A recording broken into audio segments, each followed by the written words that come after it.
Welcome to the When We Cry Book Club podcast, where we will be discussing Umineko's third episode. This is the third part of our summary and discussion following up Rosa's confession where she fucking killed Beatrice in the past, but we'll get to that later. I'm your host, Lorenzo. I'm Des. And this is Mushroom. I just had beef stroganoff before I showed up, and I was an hour late, so I'm very good today.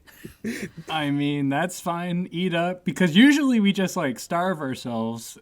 That's true. That's super true. I feel like every time we end our session with, oh, God, I need to go get food now. Sorry, guys. Bye. True. It's also funny because it's always my breakfast, Mushroom's lunch, and Des's dinner that gets postponed.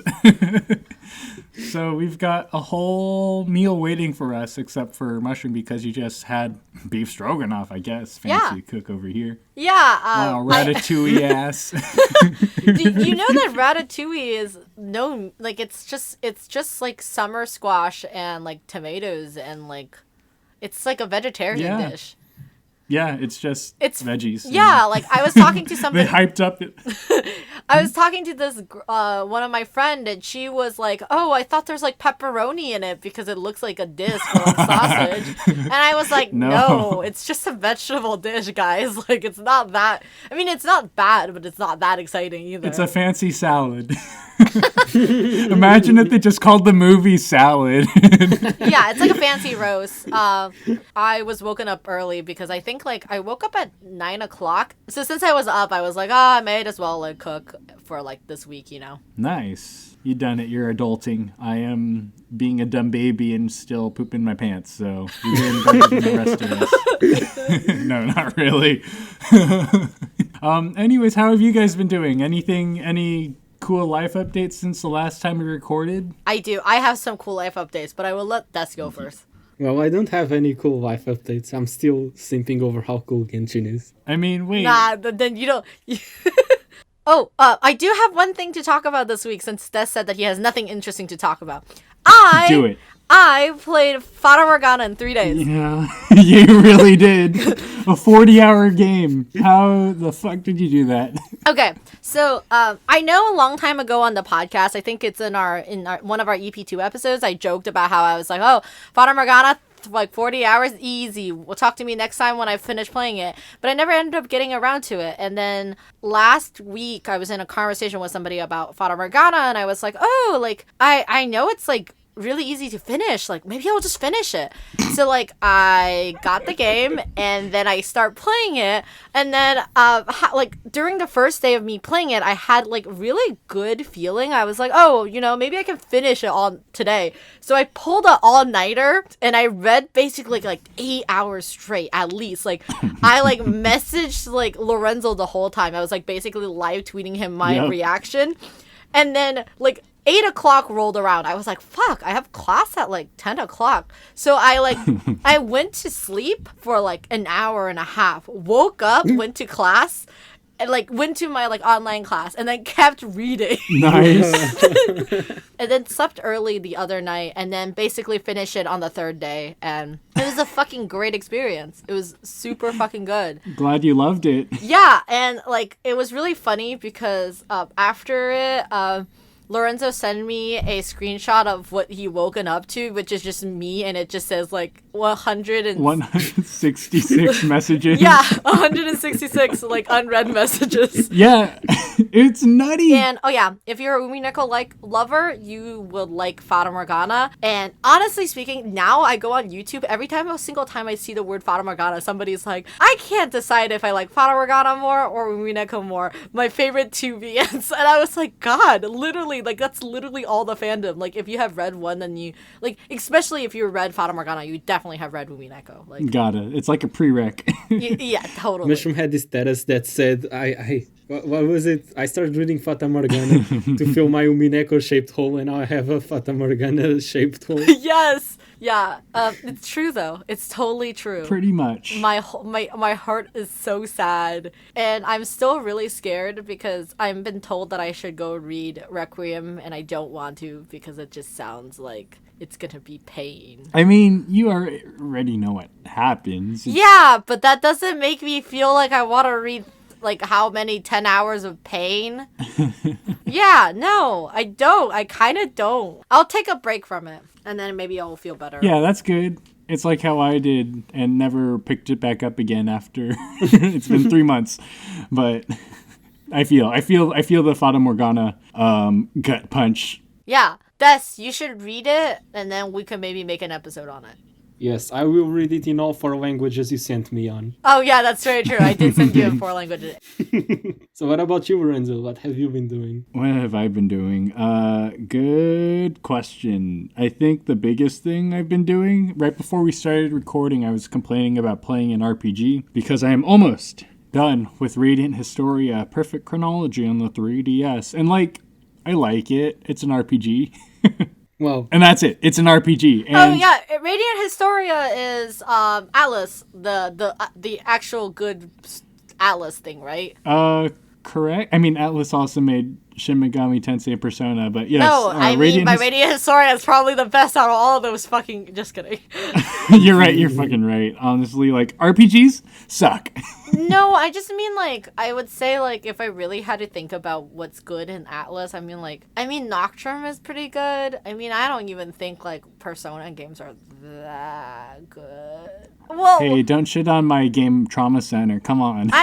Excuse me, I am a Persona 4 apologist. I would go fight anybody about how good Persona 4 is. No, I said Trauma Center. Come on, you can't do Trauma Center dirty. Okay, then. Have you played it? I haven't yet, but I have thought about playing it. You have to. Oh my god. And you see speedruns of Trauma Center on Wii. It's nuts. It's on Wii? Why would it be on Wii? Because of the pointer.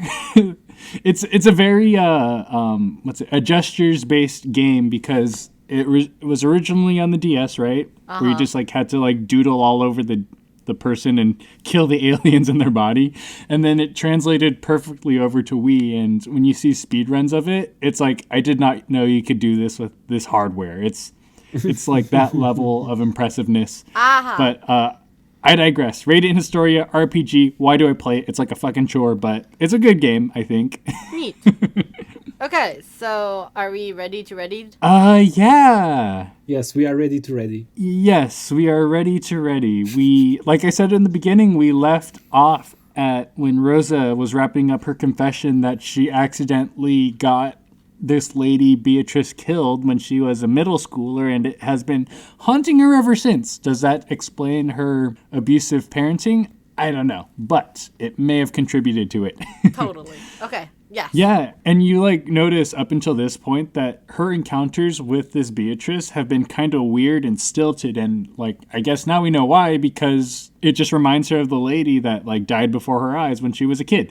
Who knew? As you know, the game of murdering and killing and sacrificing has all begun like how it has in the previous 2 episodes, and right now Kinzo is in his study rambling about how, the 2,900 hours and the 2,400 hours has some weird symbolism going on. It reminds him of the cat box. And he starts doing some weird tarot readings. He says that things aren't going to go his way this time around, which is very ominous and mysterious. So he rings up his servants. He tells Genji to round up Shannon and Cannon for some girl talk, I guess. And yeah. So the servants go into his study. They notice that this magic barrier that was guarding his room has been broken, and they're like, uh-oh, something's about to go down. So they burst in. It's Kinzo and Beatrice talking together, along with Ronove. Ooh! Drip Kinzo. Right? It's nuts. And I said Ronove was her, right? So, yes, apparently Genji and Shannon, they both know Ronove, but Cannon's like, who the hell are you? Beatrice, grrr, I hate her, hiss. And Beatrice... Beat Rice, I guess, is all telling them Let's not do that this time. I was editing that episode and I was like, I'm so fucking tired of this joke, please. Yeah, it's fucking annoying. I know. It's time to lay that joke to rest. So Beatrice says that it's good news and bad news for Kinzo now that she's here, that he got to see her. The good news, he met her. Wow, he's living the dream. But the bad news, he's the first sacrifice of this game. Oh, he's dying the dream now, I guess. Oh, no. Sucks for him. That's just the way. What's it?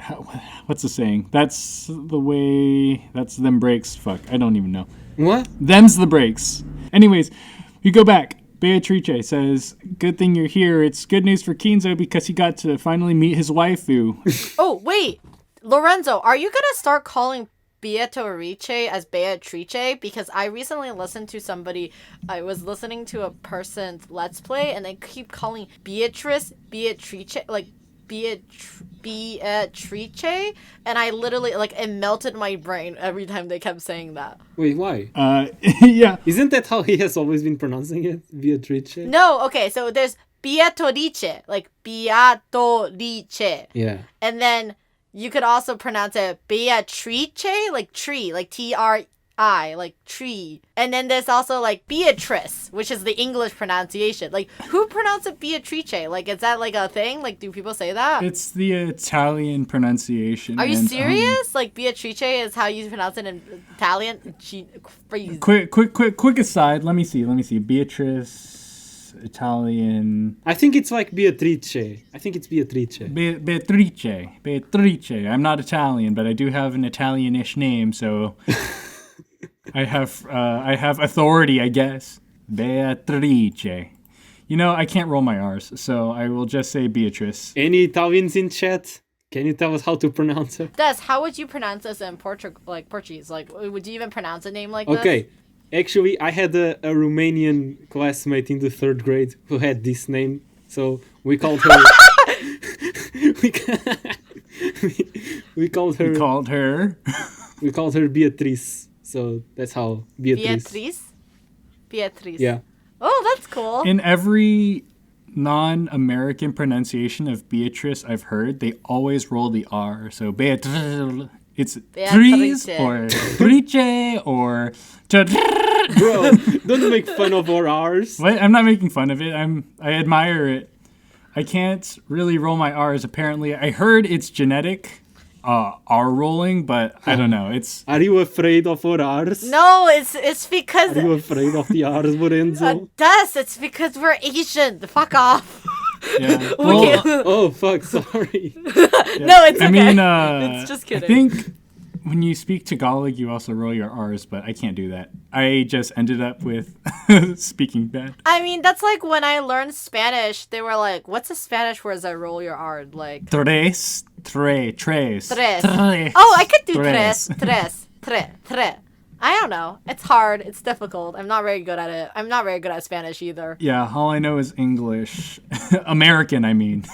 American. Oh, if you were... Okay, on a really random note, if you were playing the game in Chinese, Beatrice is called 贝阿朵丽切.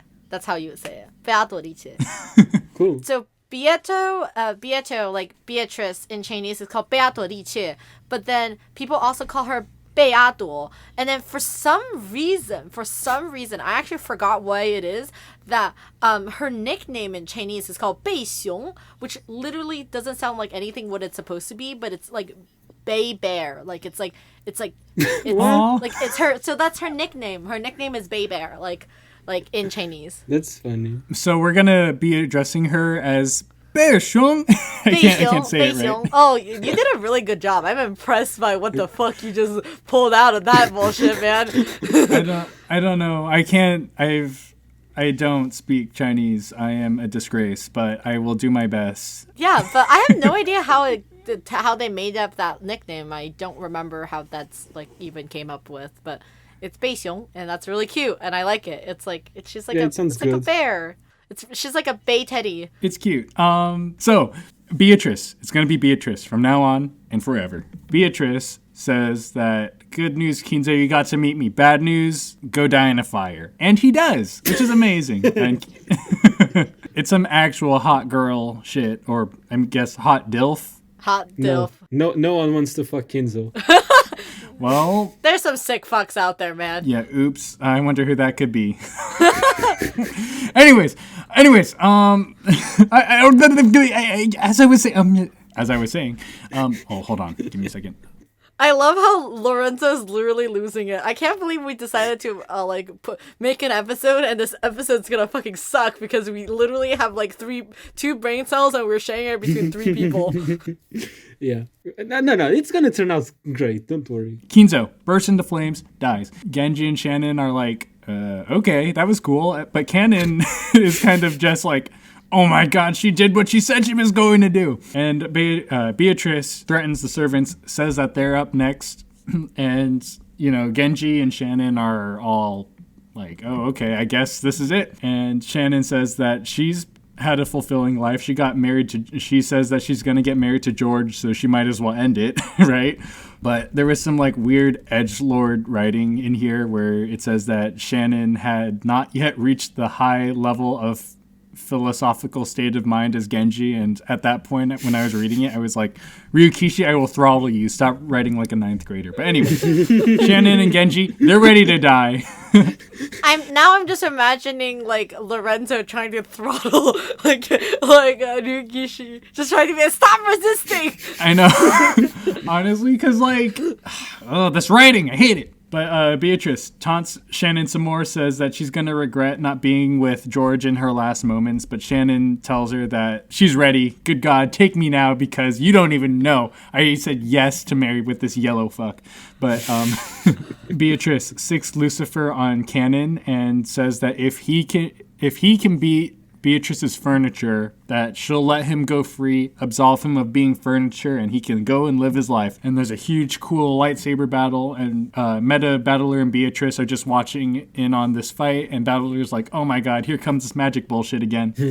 Beatrice comments that he's fighting better than he did in the previous game against Satan, so that there's some continuity between these loops, that the previous game definitely happened, now they're watching this game happen before their eyes again. Canon almost wins this time, and Lucifer crunchitizes herself into a demon stake and tries to get Canon, but he catches her with his hand, and Beatrice is like, oh wow, this is the power of human resolve, you might actually win this one. Psych, bitch. I meant if you beat all my furniture. She comes from a set of 7 girls, and then she sicks the 7 stakes of purgatory on him and gives Canon the pegging of his life, but not before Shannon comes in and uses her magic barrier to save him. And all the stakes are bouncing off of her barrier, and Genji's like, that'll do, pig, right? And then just breaks Canon and Shannon's necks and ends them. Yeah. And Genji's like, I guess this is it for us. Renove, if you'll do the honors. And Renove goes off and executes Genji with the snap of his fingers. And Beatrice is like, oh, what? That was lame. True. Yeah. She was just like, man, that was kind of anticlimactic. Exactly. I mean, you had a cool lightsaber anime battle before your eyes. And, he had to move on with the plot, obviously, because Ryukishi's priority is pacing, as we all know. The shades, the fucking shades.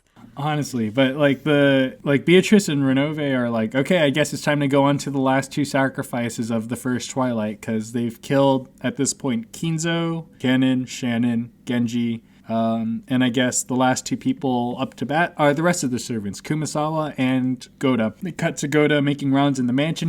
He starts getting spooked by ghosts that start haunting him, and he, just shows his pussy ass. He's kind of a wimp.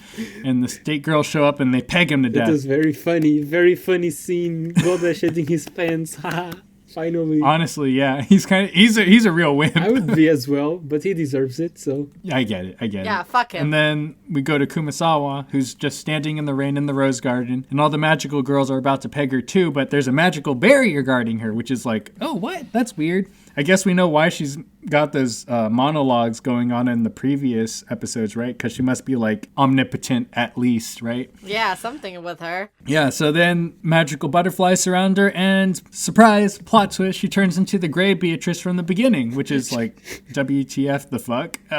She turned into Beatrice from the beginning. Funniest shit I've ever seen. Yes, exactly. And for our previous nomenclature, we are currently calling her gray Beatrice. I think, right? Yes. That's what I remember calling her. Gray Beatrice. Old Beatrice. And then Golden Witch Beatrice comes along and is like, oh, hello, sensei. And Gray Beatrice is like, hello, bitch. But anyways, Gray Beatrice chastises Golden Witch. I'm going to call them Gray and Gold because that's going to be too many Beatrices being thrown around. Gray chastises Gold and says that she's misusing her powers to toy with her victims, and then Gray challenges the other to a breakdance battle so that Renove and the Stakes like back up because they know some shit's about to go down. And if you're listening along to the visual novel, this is when Fake Red Shoes comes on. It's a really banger track. I do say so myself. So like Fake Red Shoes was, in my opinion, very overrated. Because I would listen to the track now and be like, meh, this is kind of underwhelming comparing to the others. But then rereading this part, fucking the slideshow starts, fucking the barrier, then Kumasawa, then it's fucking starts. And I'm like, holy fucking shit, no, this track is bongers, bro. This is amazing. Yeah.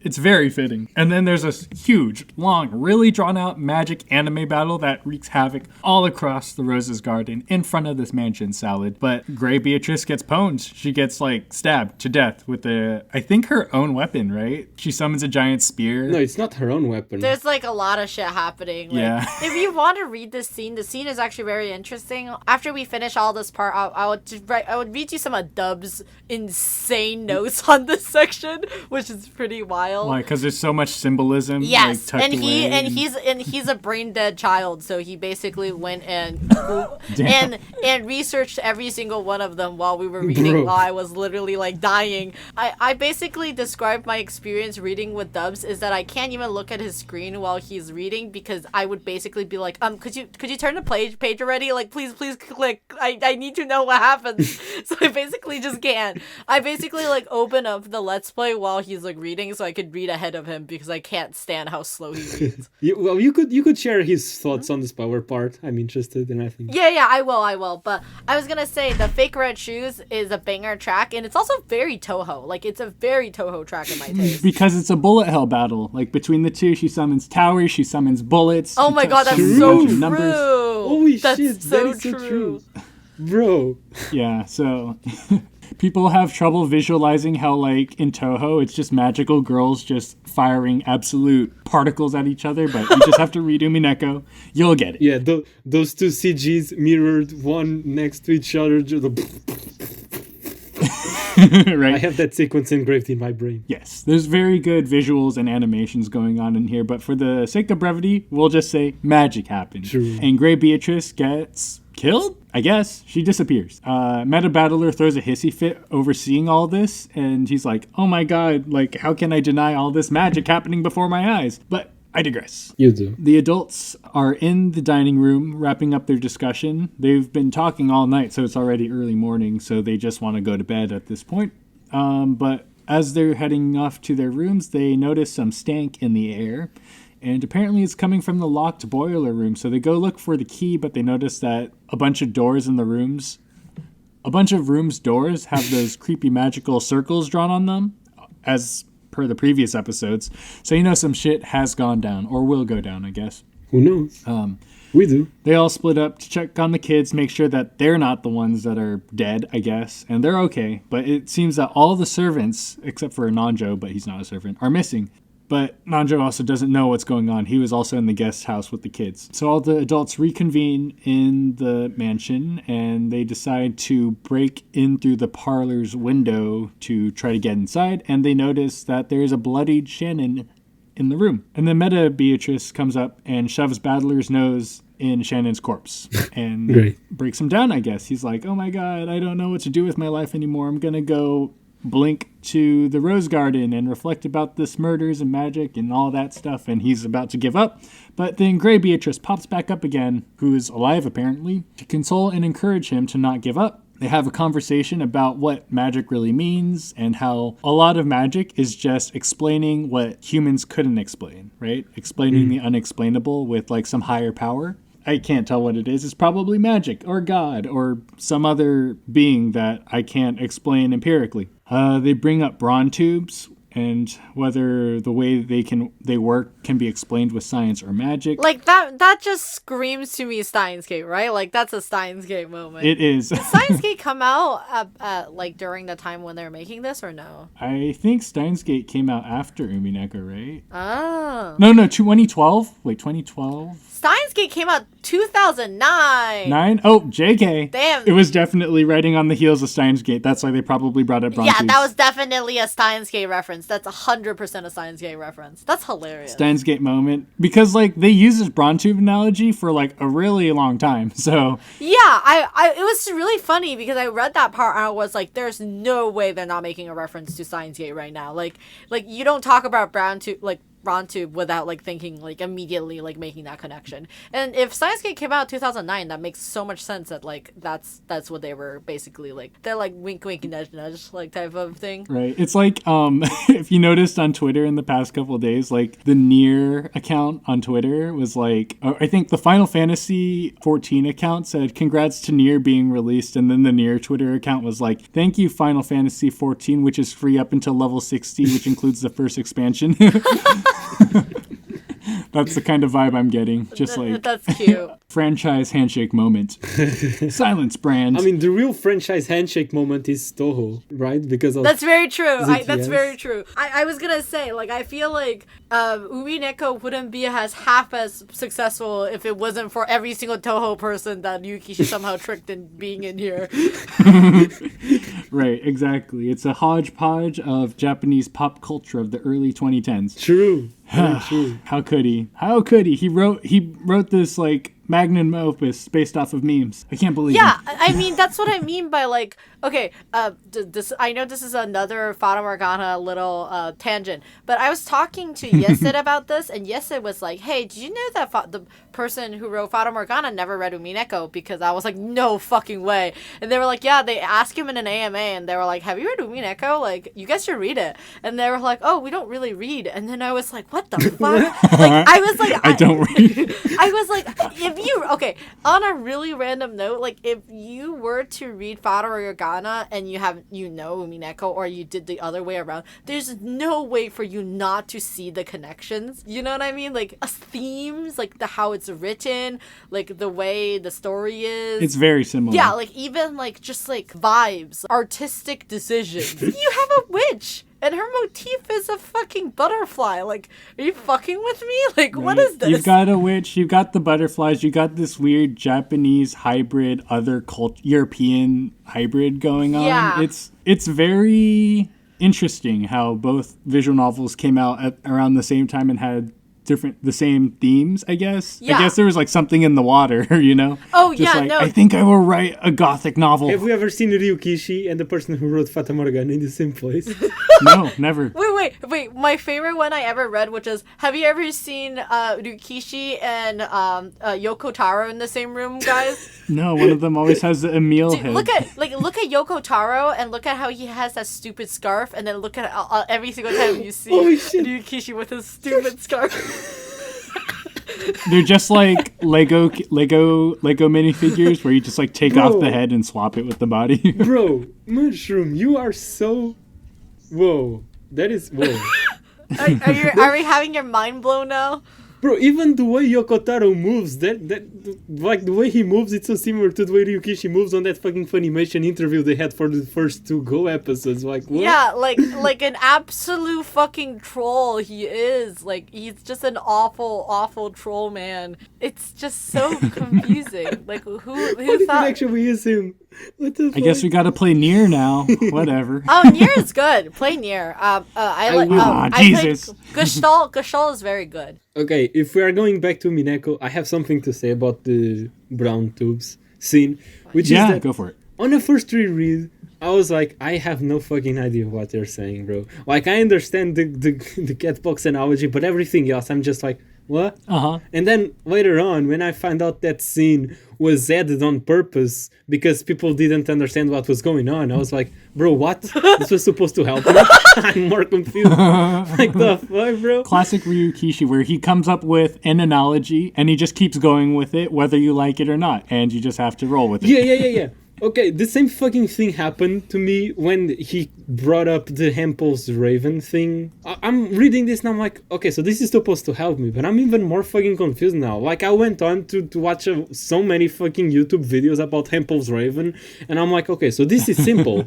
But I don't see the correlation with Umineko. Like, what am I to get out of this? Like, what? Yeah, well, we will get to that at the very end of this synopsis because they spell it out for you at the Okay, end. but yeah, on a reread, I think it's an awesome hint. I think it's very well worded. So if you are like me and you're reading this and you're even more confused, maybe just read the scene like some more times because it's actually very well worded how the things work, in my opinion.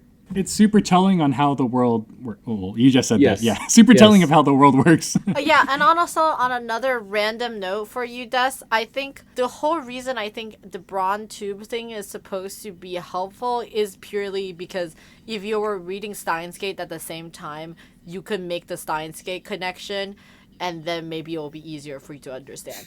I actually want to I'm gonna talk about this in the end when we get to the spoiler sections, but I personally find it incredibly hilarious how Ryukishi basically used a lot of pop culture things to basically help you, but also at the same time misleads you throughout the story. Oh, for sure. Oh. I mean, it's not over 150 hours for no reason. Bad writing much? No. Now, along with Higurashi and the Holy Bible, we also have to have read Steins Gate in order to read Umineko. Oh, yeah. Have you not seen that list? Like, the list is ever growing, Des. The list is ever growing. Of books you have to read before you die. No, the books you have to read before you read Umineko. Before Umineko. Yeah, like the Oh, like you have to fuck. read like a Divine Comedy. Divine Comedy. Like you Stupid. have to read Stupid. all of like Agatha Christie books, probably all the other old Japanese books, Bottle in Hell, A Brain in Hell, like just a lot. So you just gotta think about like how much reading Ryukishi has done just to like write Umineko. It's kind of nuts. It is. It's like how Sakurai just like always plays games and just, also makes Smash Brothers, but My favorite thing is still when Toby Fox went to play like games with Sakurai, he was like, yeah, it was pretty good. Like, what a Yeah. weird experience. Just like have a weird American man with his weird American games to come to your house to play. I mean, even Grant Kirkhope just gave props to Undertale. Like, that's pretty indicative of how impressive it is. Yeah, I'm just like, truly. that good, Toby. And everybody keeps drawing porn of Sans the Skeleton, so he's made it. I'm not looking it up. I just know it exists. Thanks. But back to the Braun tube explanation. Speaking of Braun Tenoji, am I right? But Braun tubes, they are like, how do they work? Blankets, how do those work? Magnets, how do those work? Insane Clown Posse reference. That's actually what he's referring to. They go on to say that Braun tubes, I don't want to go into how they work, but they're just like, you'd never know how they work unless you broke it open and looked at it. Are they gremlins? Is it electrons? Who knows? But that's kind of like how a cat box works in the way it's like infinite numbers of truths can be going on behind how a Braun tube is working. But until you directly see what is going on, you don't know what it is. Anything's possible. And they equate that to what's going on in Rokenjima because everybody's locked in on this storm. There are murders happening. And that's just how it is. There's a cat box going on. They don't exactly explain why it's considered a cat box, but it is. The story tells you more than plenty of times that It is a cat box. it's a cat box. It's a box of cats, man. In other words, Battler still has a fighting chance to explain that all these murders aren't happening with magic. And Beatrice and Battler's magic versus reality battle is similar to a game of chess where victory is decided between the two. Who will prevail? A human culprit theory or a magic witch theory? But it also sounds an awful lot like an allegory for communication in a relationship, which is kind of thrown in there. Interesting. I know, it's weird. So at the end of that conversation, they'd have to decide a new name for... Oh, hold on a second. This is literally the worst recording we have ever done in our lives, man. I know. It's horrible because whatever. Hopefully you don't hear any background noises. They decide on a... Give me a minute. Hopefully you didn't hear any background noise. Okay. It should be good now. So they have to decide on a new name for the Gray Beatrice to keep track of naming better. So they decide to go with Virgilia, Verugilia. Varugilia, but Virgilia, the guide to Beatrice at the summit of purgatory, which is a reference to Devil May Cry. I mean, That's the best. That's the funniest line. Okay, Lorenzo, you said many funny things before, but that's the best fucking Thank you. line. I've never played Devil May Cry, but Bro, you have to. So many memes. oh God, I know. In the circles I run with, like the biggest fandom that my friends are associated with are Devil May Cry, When They Cry, Nier, Drakengard, Fire Emblem Three Houses, Toho now, I guess. How are you so not like hip on any of those things besides Toho? Because I'm a rhythm gamer. I'm sorry. All my time is squandered playing Sound Voltex, but I digress. Hyped up from Virgilia, Battler is ready to fight back against Beatrice's magic. He retorts to Beatrice that there's no trace of magic that happened in the intact Rose Garden, and Beatrice can't really contest against that. And you get another, if this isn't the first, I forgot, but there's another objection pose from Battler. Critical hit. Which is really cool. Critical hit, objection, take that, all that. Phoenix Wright, Phoenix Wright, anybody?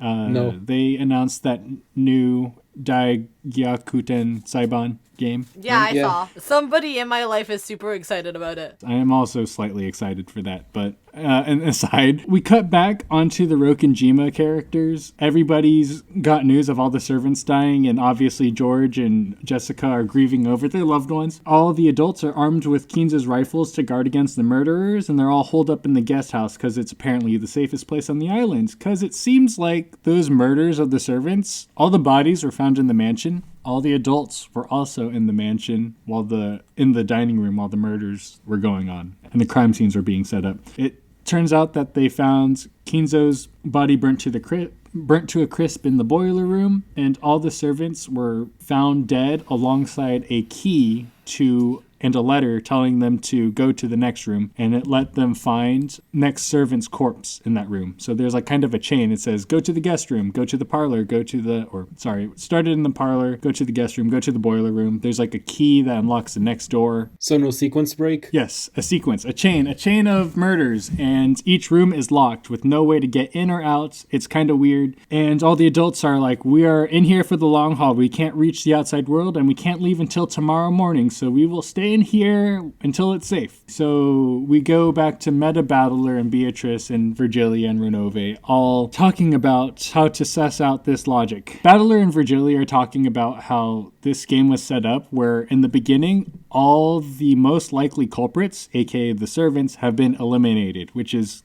kind of hard for him, right? Because he can't, if he's going to go with blaming a human, and he's gotta have to go with someone from his family. Right, and Battler at this point has acknowledged that one of the 18 on the island has done it. And Virgilia warns that deceiving him is probably the witch's number one weapon against him, so, you can't take everything at face value. They examine the crime scenes. It's a battle between Beatrice and Battler. Battle. Beatrice begins by defining a closed room as she's done countless times. And at this point, you should know that a closed room has been defined as there are no secret entryways, exit ways. There are no traps. There are no robots like doing the killings. The culprit is not hiding in the room when the murder is being examined. So it seems pretty airtight that there's a murder happening. They go from the top down. They found Shannon's body first, and then they go and discover that it was a chain reaction. Not a chain reaction, but like all the bodies were set up in a way where they had to sequentially discover each body. Mm-hmm. And Battler tries to dispute this by saying maybe one of the people who was found in this chain was actually alive and also the culprit. But Nanjo kind of contradicts that by saying he confirmed the death of everybody, but Virgilia says that through devil's proof, you can't really disprove that his report is truthful. So You can't exactly say no, but everybody was dead. Beatrice gets kind of huffy over Virgilia talking to Battler, like not because that she's helping him fight against Beatrice, but because he's taking attention away from Beatrice herself, which is kind of funny. And then Battler begins to request some red truths out of Beatrice to confirm that everybody, all the 6 people were dead, which she does, and that all of them were killed via homicide, which she can't actually say that actually, but she doesn't say that they're dead by suicide, but that just goes to show that there's some cracks in her defenses going on because she can't directly repeat the red truths that Battler requests. Does that make sense?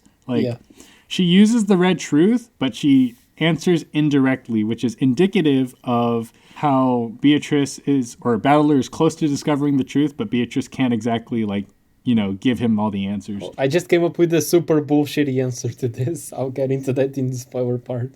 Remind me. Oh, for sure. Beatrice says that not all of them died by suicide. And then the line of thinking goes to, okay, so maybe the culprit just set up the murders and accidentally tripped on a gun and shot themselves and died in the last room. And then Beatrice just loses her cool at this moment. And then Ronove actually has to pull her to the side for her to cool down. And Virgilia says that Beatrice was close to spilling everything, maybe, and they had to strategically withdraw for this battle. And at this point, Battler realizes that when you're fighting against the logic of witches, you can go with any sort of conjecture and just run with it, and calls that his X piece. He still doesn't know who, why, how the actual crime occurred, but he still won this hole. He was also low-key hoping this time that Beatrice would retort and say that the murder was impossible with humans, and there's this creeping dread that he's getting closer to the truth, but it's starting to turn out that one of the humans actually pulled off this murder. So, like I said previously, or we were talking about Hempel's Raven and all these weird fallacious logical tools that you can use at your disposal. This is how the witches argue, or how anybody can argue. You can just go with any sort of harebrained explanation and just roll with it. And that's how the witches play. This is the end of the synopsis. I know it was huge and long and way drawn out, but thank you so much for listening if you haven't read past this point. Tune in next time because we are about to dive into spoiler discussion, which is... Yes. Finally! Yeah, I know, right? Which we will be discussing endgame spoilers, so thank you so much. See cats, do crimes, good night. I'm gonna go to bed. Bye. No, just kidding. Ooh, okay, on a really random note, I just Googled and I figured out why is Beatrice called Bay Bear in Chinese. It's because Beatrice in Chinese is 贝亚朵丽切, and it Bea or Bayar sounds like bear. So it's a nickname. It's that's why she's called Bear, because it's the beginning part of her name sounds like bear. That's cute. I like that. And I think that's really cute. Should just call her Bear next time. Let's talk about shit. So yes. What do we have? Red herrings abounds, but Battler was spot on with the whole murder being set up. He was one of them did it and then just kind of played dead. Yeah, okay. You want to know a way out of that? A really fucking dumb way out of no one having died because of homicide, but also no one having died because of suicide. Mm-hmm. What if one of them was a king? That would have been regicide, not homicide or suicide. A king? Stupid. Stupid. See? But that's the truth of the red truth is there's a bunch of technicalities behind how something died. Yeah. I guess with that line of thinking, they said none of them died by suicide or homicide, but then you go to canon and you're I guess he didn't die by suicide. Maybe someone killed him. I guess. No. Let's before we get to a while ago, I was actually in a watch party where people got around and watched all of the Umineko anime, and one of my favorite parts is that when we were watching that part of the anime, which is the part where it is Genji watching Beatrice provoke Cannon and Shannon and all that stuff, and in the end Genji just kind of mercy killed Cannon and Shannon. I was thinking about how hilarious that scene is because I was like in reality, Genji's just watching like Sayo losing her mind and talking to her OCs, and then Genji just being like, "Girl, we need to stop, man. Like, we need to put an end to this," and then killed both of her OCs like then and there. She's like, "Stop being cringe," and Yeah. then just like ended them. I get it. Speaking of that, in the beginning scene of this like recap, there was an interesting line about how Kanon and Genji were really good at concealing their footsteps since furniture aren't supposed to be noticed. But you know, Kanon doesn't exist. He's very fleet of foot, you might say, and Genji's complicit in almost every murder, so he definitely gets around. And I just thought that was like an interesting hint. No, yeah, that was sprinkled in there. Because Genji also has no sound on his footsteps, but that isn't because he doesn't exist. I think that's really just his footwear skills showing. Because he has no feet like in Fire Emblem Awakening. Yeah, okay, so now let's talk about the whole new Beatrice versus old Beatrice thing. So during this time, like, Dubs went on and searched a bunch of like Norse mythology, Greek mythology, like everything they said. And like, did you know that all of the moves that they said that they call are all chess moves? Oh, really? Yeah. Okay, so let me go check. Dubs was really into it. He basically spent a whole afternoon the second day messaging me, and then I was in like a complete call with somebody. Like, I was in a call with somebody else, and I just was like, "Oh my god, look at this kid. Why is he sending me all this?" It's fine. He's never gonna end up listening to this part of the podcast, so like, he will never know that I'm constantly making fun of him. I'll tell him. And he doesn't play chess? Like, he just like looked this up on a whim and was like, "Oh, this is all chess moves." Well, he plays chess, but he also he's also just like he's a puzzle person. He's writing a puzzle hunt, like, so like these type of things, like so like for example, yeah, actually read this part. I actually thought this was a really good thing that he said. It says, 4 rooks would be impossible in an actual game unless you're playing Bughouse chess or something.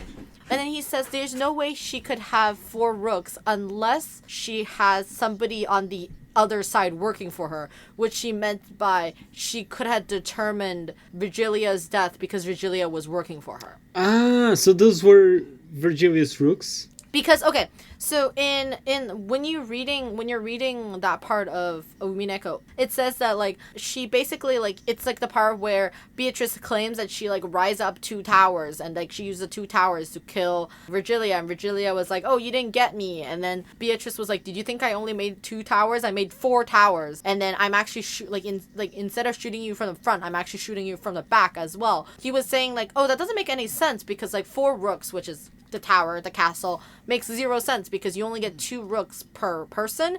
But but then he was like, it doesn't make any sense unless she was also controlling Virgilia's pieces. Yeah. That is very interesting. And I was like, what the fuck are you talking about? I'm embarrassed to say that I didn't realize the towers were meant to represent rooks. Me neither. I mean, yeah, like the knights is supposed to represent knights. Like that's the whole, like that's what it is. Yeah, and all of the moves that they are saying are really famous, like, moves that were played during famous chess tournaments. Yeah. I did look up the name of the moves at the time. Like, I didn't make the connection between the towers and the rooks because, you know, usually the rooks in chess don't shoot arrays of bullets. Right? There's no guns in chess, but there are in Toho.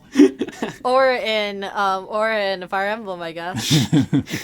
That's nuts. I can't believe that there's so much to unpack in this. Yeah, I know I'm not sure how we're gonna like basically edit this part because I don't know how much I actually want to put up like Dubs. We can cut it out. We can say at the end, Dubs is great. Dubs should be hired to research absolutely everything. Yeah, and, I know.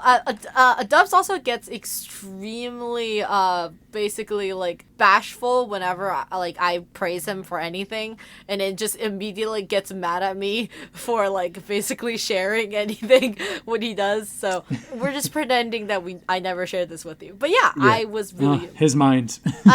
Okay, so there's another thing I wanted to mention this, which is that like what is the point of talking about Brown's Tube and bringing that as a reference, thinking that like fans would find it more easier to understand? Okay, so like I think like Ryukishi's playing like 5th dimensional chess right here because like, how do you interpretate, like, what's happening in Umineko? If you read Higurashi first, you would think, like, yes, time loop, like, you know? For him to be like, hey, it's kind of like Bronze Tube. He's, like, trying to be like, hey. Have you also read this other really cool thing about loops? It's called, like, Steins Gate. Like, I feel like he's now, like, trying to make people think, like, oh, maybe it's, like time travel. Like, that's what I think. I see what you mean. Because, like, these are literally all stories that came out during the same time. Like, Steins Gate also came out in 2009. I'm pretty sure, like, if you're a Umineko reader, like, back in VN time, like, back in, like, the 2010s, like, you probably already read Steins Gate. And I feel like those are, like, these are all things that, like, Ryukishi is basically training you to think so he could tear you down later. I see. Nice. Wow. A genius. Like, that's one of the reasons why I think a lot of, like, people who were reading Umineko didn't think that it would end bad, like, that the ending would be bad. Like, as in, okay, so I am the type of person that believes, like, the more depressing a story gets, the happier the ending would be. Not in happier, but, like, as in, like, you can't just write, like, a story about suffering and then end with suffering. Like, what is the point of the story? Like, the only reason that, like, basically propelled me to keep reading Fata Morgana is I was like, well, there's a lot of suffering. I hope it really fucking pays off. Like, that's all I was thinking about. Like, that's... Exactly. I think Umineko is the type of story where I literally got to the end. I was like, Ryukishi made me suffer this much. He can't write this as a bad ending, right? Like... But it is. I mean, like, same, because the whole time I was like, I hope none of the 18 of the island are actually the murderers, because even though I hate this story, I kind of like the characters, and... Yeah, exactly. Yeah, or, like, you get to the end, and you're like, I hope at least one person leaves the island unscathed. And then, yeah, exactly. Like, it just sucks, because the story already promised you there isn't going to be any happy ending, and it does work out that way. Because I feel like in any, like, time travel story, it's always about, like, finding the perfect fragment or finding the perfect timeline. Like, that's the whole thing about Steins Gate. And that's the whole thing about, like, Higurashi. Like, there's a lot of time traveling stories about that. Like, I like how you mentioned that the ending wasn't guaranteed, of Umineko wasn't guaranteed to be happy, because that reminds me of, like, how in the beginning of Romeo and Juliet, like, there is a monologue that says, this is a tragedy, it's gonna be bad. Sit tight. And everyone's like, when, I guess in school when we're reading it, everybody's like, well, they told us it's going to be sad. Why would people be crying at the end anyways? That's kind of the same with Umineko, because, like, they basically tell you what's going to happen, but at the end you're just kind of like, oh man, this sucks. What is that play like Hades Town? Hades Town. Haven't heard of that. Okay, so Hades Town is a musical. I want to go see it. But Hades Town is a retelling of the story of Persephone. Do you know the story of Persephone? No. Oh, Hades. No, yeah. The pomegranates, underworld. Yeah. So, like, marrying Satan, Hades. Yeah, exactly. Like, man goes down to hell to get his wife back. He was told not to turn around. Orpheus not to turn around. He leads his wife. He tried to lead, like, her throughout this whole play, whole maze. Go through all these, like, problems. Last minute, he turns around and she's gone forever. Hades Town is a amazing musical because it basically tells the story you already know the first time, and then it retells the story all over again. Like, I don't even know how to explain it. It's basically like, it's kind of like Umineko in that way. You're getting confused. Just go watch. Like, I think there might be like I'm not confused. I'm intrigued. Yeah, exactly. So, it's really painful to watch because when you're watching it, you already know what the story is and you know what it's gonna be about. But you, like, deeply, deeply pray it's not gonna be that, because at a point you are, like, so attached to the characters, and then it just does it all over again. Like, they basically, like, the whole show is like 2 runs, like, in a way, and then people come back again and again, or the actors come on stage every day performing the same tale over and over again, but they still wish for a better ending. It's just really good. Point of it is, go watch Hades Town, or pirate it, or whatever. I don't really care. Go do crime in the world, but the music also. That's a takeaway from Umineko. Yeah, do crime. But also the music is amazing. But the point is like, Umineko is like that for me. For example, like, just like the whole concept of, like, Beatrice, and, like, it just sucks. Fucking sucks. I can't stop thinking about Beatrice. Okay, Stupid. so do we want to start solving the first Twilight yet, or do we not want to talk about how it might be done? We can. Yeah, I Okay, mean, does anybody remember the answer? I do. I remember the answer. Okay. I mean, yeah, Battler was spot on. Like I think I already said this, that he said that maybe one of the people of this dead person chain was actually the culprit and pulled everything off. Yeah. But it was what? Shannon first, and then I think it was the boiler room. No, it was Shannon. Then it was on the first floor. It was Kumasawa on the guest room. Oh, yeah. Then Guest it was room. the waiting room on the third floor. Then VIP, which was Genji. Then it was Goda on the VIP room. Yeah, on the second floor. Then it was boiler room with Kinzo, and then Kanon Boy on and the chapel. Kinzo, kind of show. Yeah, which basically made the first room and the last room so far apart that Shannon just fucking bolted. That's so cute. It's like a scavenger hunt. I know on Confession of the Golden Witch on the manga, it is revealed the order of events. Yeah. The Shannon or Sayasu gave themselves enough time to set up, bookend the chain with their first body and second body. Let me just type it up real quick. Okay, here it is. Yes, there was one idea for a locked room that I have a real confidence in. A chain locked room that seals in the corpses and keys in a consecutive link. First, starting with room number 2 and going around, I seal in a corpse and the key to the room before locking them in. Yeah, that's the simple part of the equation. In 1, there is only one... What? There is only the key for 6... This is so fucking confusing, Yasu. What the fuck? That's a lot more complex. What was the order of events for Yasu to do this thing? Oh, to set up the murder. Okay, so if we go with Genji and Yasu going around and killing everybody, they probably were like, okay, servant 1, I guess let's go with Goda, because Goda's like the first one who gets like actually murdered. They lure him to a room with a gun, shoot him dead, lock his body in, and then put the key... Oh, also on a really random question. Do we really think people shot guns? That's one of the things that I am actually always confused about. Because I know, like, it's raining and you can't really hear it, but, like, I think that really depends on what scenario it is. Because I know you could shoot people in chapel and then not be able to hear it, basically.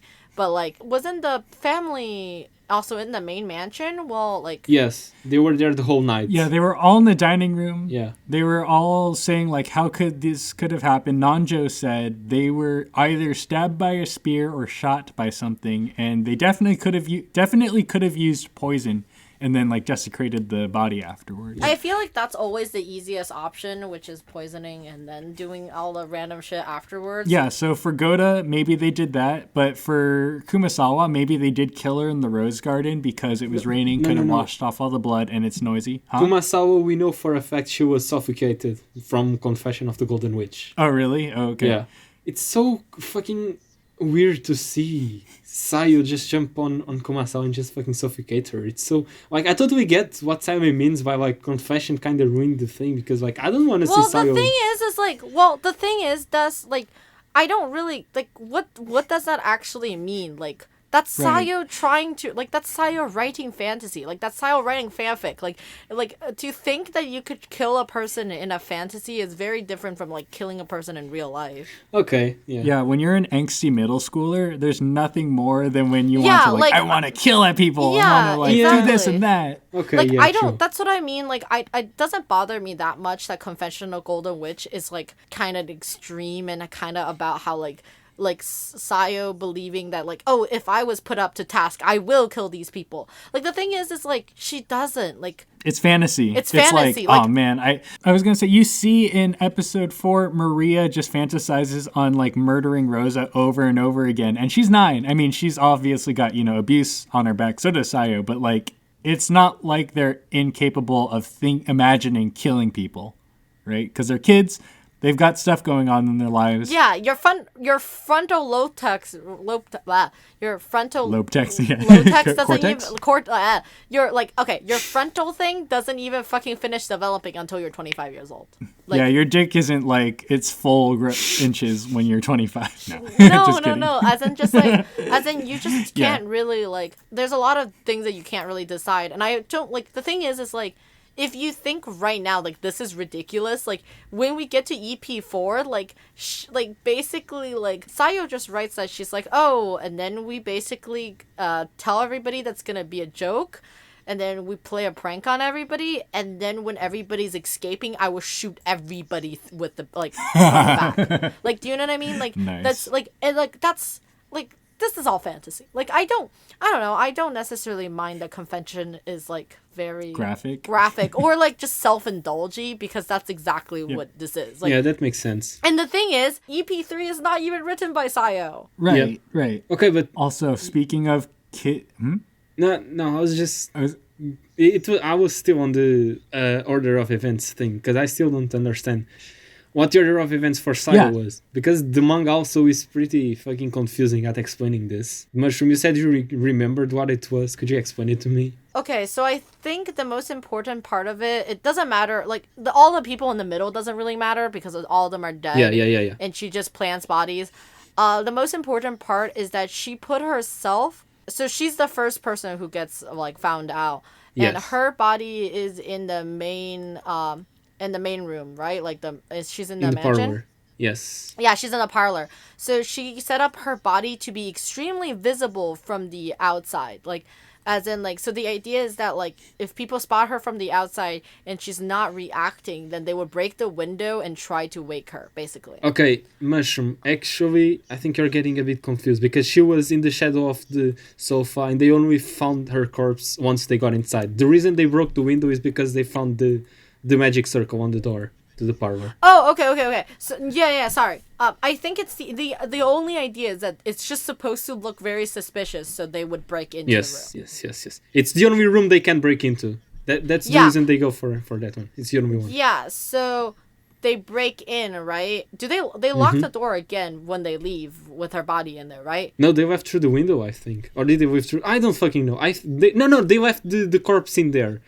Because even when they are in the guest room, they mention how they don't want George to go in there because they don't want to mess up the scene. So Nanjo's there. They break in the window. They all get in. Nanjo says, "Don't fucking touch the body," even though like Shannon's still alive. They leave through the door. They lock the door again because they don't want anybody to go in. And then they leave to go and the scavenger hunt to go look for the other bodies. Meanwhile, Shannon gets up, climbs out of the window that they just broke, and then goes to the chapel. Okay, but she doesn't have the key to the chapel. She does. That's in the boiler room. Ooh, Master key. The master key doesn't open the chapel. I mean, the chapel could just be fucking open. Oh yeah. But how does she lock the chapel after getting in? Do you have to have a key to fucking lock the chapel? Yes, from the only inside? Kinzo's study has an auto lock. No other door has an auto lock. Fuck. That's what I mean, because if I remember correctly, the order of events is actually reversed. Like, we're thinking about it in one way, and the truth is the other way around. That's what confuses me. Because, like, I read Confession, and I'm still confused. Okay, I'm having a hard time remembering for this right now. That's why I'm like, my brain is kind of dead. Let me go read Confession for like 2 seconds, and then we can I'll give you the link. I have it open. Well, Kinzo's death is like really easy to set up because the body could have been there in the first place. All you had to do is toss a key in there after it gets set up. So if Genji's dead. I mean, Nanjo's like basically helping the everybody else, right? Like they're just like. Yes. Right. So if you have Shannon just getting discovered and right after everybody leaves, runs to the unlocked chapel. She doesn't unlock the chapel because she doesn't have the door to the chapel. No, like the chapel's already unlocked, but somebody locks it for her. Okay, on a really random note, it's really funny to me because it reminds me this whole conversation I had with Sayome last night that Sayome thinks Confession is being too clear. And then I'm like, how could it be too clear if both of us are fucking idiots and don't understand what we're reading then? like, do you know what I mean? Like, if it's truly that simple, then we shouldn't be having having this difficulty by literally me handing the answer. I think it's the trick itself isn't very confusing. It's the way they try to explain it on confession that's fucking confusing, because they have this amazing diagram of the chain locked rooms, right? But then there isn't a single panel in which the whole thing is shown. It's like fragmented in 3 different panels. Okay, no, wait, there is actually one. But it's like the way they word it, it's so fucking weird. Like, Des, do you know what drives me actually crazy? What drives me actually crazy is that Confession claims that that Sayo wrote all of this. What do you mean? She wrote Confession, right? Yes, but Confession makes that she wrote EP3. No, she wrote the trick that Toya and Ikuko ended up using in EP3. Oh. I see. They didn't read. Like, they took notes from Sayo. They were like, yo, this is cool. Oh, they just fucking took it. They just took it. They just took it and put it in. Yeah. That's hilarious. They just wrote an adaptation. They were like, they want to know that this is plagiarism because there's nothing to plagiarize. We'll think about this and come with an explanation next episode. How about that? I literally hate this. How is this difficult? I don't think it should be. It's what I'm telling you. It's the way they put it. The way they put it, it's what's confused. Because there was one day where I actually sat down and tried to interpret this, and it made total sense. But now I can't recall, and it's so fucking confusing how they put it. Let's read this. Let's fucking read this right now.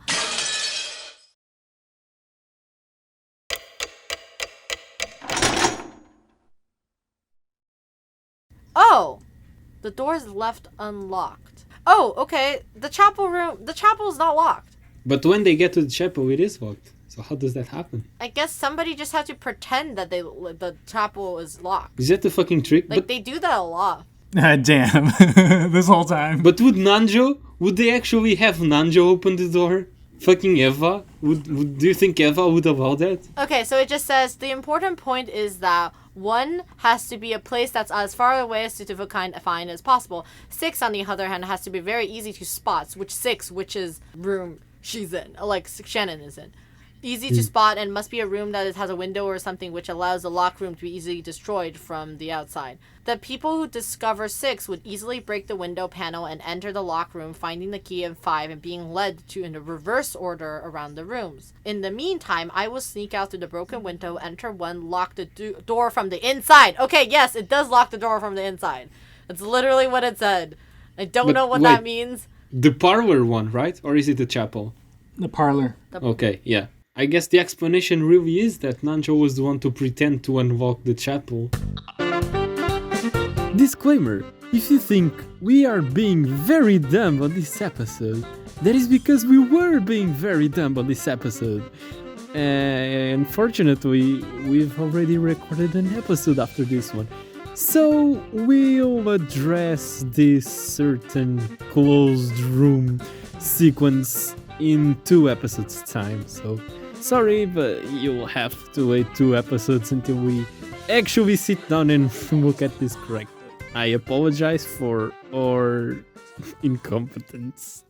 I actually find this whole like closed room cycle to be really curious, because the whole point is that it's not portrayed in the VN. Like, Battler's not there to see it happen. Like, he doesn't get to see it. So literally just means all of this is fake. Like, all of this could be fake. The whole point is that, like, we could trust Battler's, like, perspective on it. But, like, I think it's kind of funny that, like, you basically see the beginning of the murder and then see the setup of the setup and the aftermath of it. You don't actually get to see, like, anybody discovering the body. Later on you are told that they saw all these things, but still. Yes. Yeah. And I think, okay, acting to what you're saying, the way we are shown these locked rooms, it's through Virgilia's narration. And like, I was thinking about this because the way it starts is Virgilia is recounting what happened. She's like, okay, so they got in, the door was locked, they found this and that, and like, okay, if the narration had kept up like that, she would have reached the chapel part, and she wouldn't have been able to say the door was locked like she had been doing before. But then there's like two locked rooms left, and then Butler interrupts and is like, okay, and the last two are the same, and Virgil is like, yeah, they are the same. It's like fucking dumbass. You just had waited and listened to what, like. Are you serious? Are you serious? Yes, I am being serious. So now actually, this locker room just went from so to amazing immediately, because if Ryukishi just basically planned that there's nothing we can do about it. That's basically like Ryukishi saying like, oh yeah, if you didn't interrupt me, I would have explained it for you. Like, you know what I mean? Actually, that's actually kind of ingenious. Like, if that's the way how it is, because she never said it in red that like all 6 of the rooms are actually locked, and she just calls them locked rooms. Oh, that's clever. Like a locked room in a way, like it just means like something goes in and it never comes out in a way. And then like, yeah, I mean, I guess quote unquote canon went in and canon never left, or like Yep. Stupid. And it's a locked room until until anybody showed up, basically. Like, technically speaking, if I close myself in a room and I never leave it, that's a locked room. True. I also like how one of the red truths was they weren't hiding. Like, nobody was hiding, even though, the culprit's hiding in plain sight. There's that as well. Yeah. I guess. I mean, oh, wait. Is this the weird moment where nobody is a person and nobody is Sayo? Like, yes. My name is nobody. And like, yeah, because one of them, they said nobody died by suicide, so canon didn't technically, get offed by, their creator. No, they did get off by the creator, but it wasn't himself. Yes. Yep. Fucking wordplay. And Shannon gets offed by her creator, and it wasn't herself either. You're right. All right. Well, and we're good now. We've got all our thoughts out on this episode. I have one last thought. Go for it. I have my one thought, because I actually only wrote one thought for this episode, which is... Yes, go for it. It's just that... Okay, so I was talking with Lorenzo about this. So, Mushroom, do you know how when they get to the study, like Genji, Kanon, and Shannon, they get to the study and like only Kanon doesn't know Ronove, even though both Genji and Shannon do. So like, yeah. Do you think that's because like, okay, I built this weird scenario in my head where Kumasawa would tell Shannon these stories about Genji's younger days, but then like those funny stories happened before Kanon was born, and so that's why Kanon doesn't know him. Oh, that's kind of funny. That's so true. Yeah. That actually makes a lot of sense. My OCs haven't met yet. Yes, my OCs haven't met yet. That's cute. I like that. That's a good thought. Yes, good thought to end the episode with. Anyways, thank you so much for listening, tuning in. We'll catch you next time. Sea cats do crimes. They do. Catch you later. Sign off. Sign off. Sign off. Sign off. All right. Sign the hell off. Get the fuck out of here.